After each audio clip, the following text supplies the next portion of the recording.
El gobierno de Portugal ha caído por un comportamiento poco ético de su primer ministro, Luís Montenegro. ¿Pero qué ha sucedido exactamente en Portugal y hasta qué punto un comportamiento similar en España habría hecho caer al gobierno socialista de Pedro Sánchez? Veámoslo.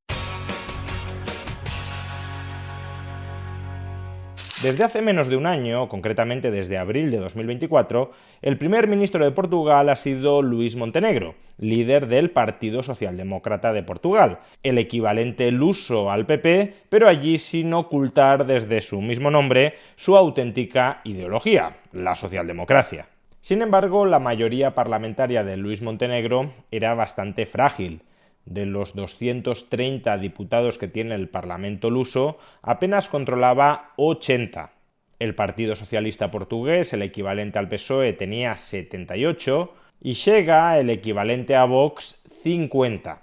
Pues bien, ayer el primer ministro de Portugal había planteado una moción de confianza, una petición de confianza a la Cámara de los Diputados y la perdió, porque tanto el Partido Socialista Portugués como Chega votaron en contra, le negaron la confianza al gobierno luso y por tanto Luís Montenegro ha caído como primer ministro de Portugal. ¿Y por qué le denegaron la confianza? Por un caso flagrante de corrupción en el que estuviese envuelto el primer ministro socialdemócrata. Pues no, le denegaron la confianza por un comportamiento político poco ético. Y es que en el año 2021, cuando Luís Montenegro ejercía de abogado y estaba fuera de la política, Montenegro creó una empresa privada, Spinumviva, y a mediados de 2022, cuando fue elegido presidente del Partido Socialdemócrata Portugués, vendió esa empresa que había creado un año antes a su esposa y a sus hijos, de tal manera que él no retuvo ninguna participación en el capital social de esa empresa privada. ¿Y a qué se dedicaba esa empresa privada, Spinumviva? Pues básicamente a prestar servicios de tratamiento de datos a otras compañías privadas de Portugal. Y aquí es donde justamente arranca el comportamiento poco ético que ha provocado la caída del gobierno portugués. Y es que desde el año 2021, prácticamente desde que se había constituido esta empresa, Spinumviva, uno de sus clientes había sido otra compañía, Solverde, que es una empresa concesionaria, es decir, que recibe concesiones públicas en el sector del ocio y del juego, por ejemplo en los casinos. Hasta aquí nada demasiado sorprendente, porque el propio Luís Montenegro había proporcionado asesoría jurídica a Solverde entre el año 2018 y el año 2022, hasta que entró en política. Por tanto, tiene sentido que si Montenegro mantenía una relación más o menos cordial y estrecha con esta compañía, con Solverde, también les colocara los servicios de tratamiento de datos que ofrecía su empresa recién constituida, Spinumviva. Por tanto, ¿dónde está el problema? Pues que la prestación de servicios de Spinumviva a Solverde no se interrumpió en el año 2022, cuando Montenegro vendió esta compañía, Spinumviva, a su mujer y a sus hijos y entró en política, sino que ha continuado desde entonces hasta el día de hoy. Solverde pagaba mensualmente 4.500 euros, tampoco pensemos que se trataba de una millonada, 4.500 euros al mes a Spinumviva por los servicios de tratamiento de datos que le proporcionaba.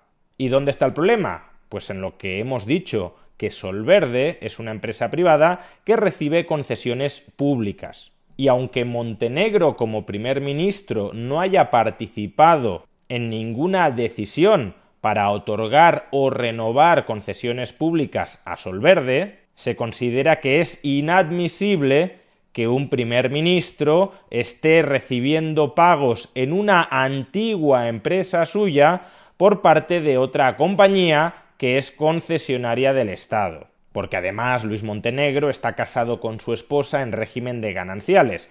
Por tanto, los beneficios que pudiese obtener Spinumviva, la empresa fundada por Montenegro y vendida en 2022 a su mujer y a sus hijos, en parte irían a parar en el futuro al propio Luis Montenegro. Como vemos, y a menos que aparezca nueva información futura, no estamos ante ningún caso de corrupción. No es que Luis Montenegro haya amañado las concesiones públicas para beneficiar a Solverde por ser cliente de Spinumviva y por haber contratado sus servicios de abogado años atrás. No, al menos no se ha constatado nada de eso. Pero como existe un conflicto de intereses obvio que en el futuro sí podría potencialmente desembocar en un caso de corrupción, por mucho que Luis Montenegro se haya comprometido a no participar en ninguna votación del Consejo de Ministros que implique a Solverde, como potencialmente puede existir corrupción futura, porque aunque Montenegro no vote en el Consejo de Ministros si otorgarle o renovarle una concesión a Solverde, sus ministros dependen jerárquicamente de él y por tanto harían en el futuro lo que le interesara a Montenegro, como existe ese conflicto de intereses y potencial corrupción, el Parlamento portugués, el Partido Socialista Luso y Chega han decidido cortarle la cabeza política a Luis Montenegro. Ni un año ha durado en el cargo. Y ahora comparen esos estándares, al menos de cara a la galería, porque evidentemente si el Partido Socialdemócrata portugués hubiese tenido mayoría absoluta, es bastante dudoso que Luis Montenegro hubiese caído por esto, pero claro, como no la tiene, como está a merced de la oposición política del Partido Socialista portugués y de la Chega, pues comparen los estándares de ética pública exigidos al menos de cara a la galería en Portugal con los de España. En España tenemos a un primer ministro, a un presidente cuya esposa está imputada, cuyo hermano está imputado, cuyo ex número 2 del partido y casi del gobierno está imputado, y fruto de esa imputación nos estamos enterando de que, por ejemplo, colocó a señoritas de compañía en empresas públicas para que, presuntamente, entre todos los contribuyentes le pagáramos esos servicios afectivos y sexuales. En Portugal cae el gobierno por un comportamiento poco ético. En España, comportamientos poco éticos muchísimo más graves, cuando no, quizá, veremos qué dicen los tribunales, directamente delictivos, son el pan nuestro de cada día y el gobierno, lejos de caer, parece cada día más reforzado y consolidado. El deterioro institucional y por tanto el resquebrajamiento de los controles descentralizados y difusos al abuso del poder político no es algo que suceda de la noche a la mañana, es algo que se va acumulando y sedimentando con el paso del tiempo. Primero se toleran corruptelas menores sin que pase nada, y poco a poco se van normalizando corruptelas mayores, cuando no gigantescas. Y por eso lo que en Portugal hace caer a un primer ministro, en España prácticamente ni sería noticia, porque nos hemos acostumbrado a que nuestra clase política sea indecente y cada día, por tanto, se van volviendo aún más indecentes.